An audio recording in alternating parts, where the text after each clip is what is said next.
To brew the perfect cup of V60 coffee, start by measuring out 20 grams of freshly ground coffee. The grind should be medium fine, similar to table salt. Next, place your V60 dripper on a mug or carafe and insert a paper filter, rinsing it with hot water to eliminate any paper taste and preheat the dripper. Now, add your coffee grounds to the filter, creating a small well in the center. Begin the brewing process by pouring about 40 grams of hot water, just off the boil, over the grounds. This is called the bloom, allowing the coffee to release carbon dioxide for about 30 seconds.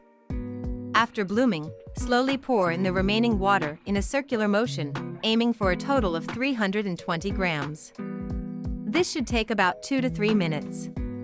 Let the water drip through completely, and once it's done, remove the dripper.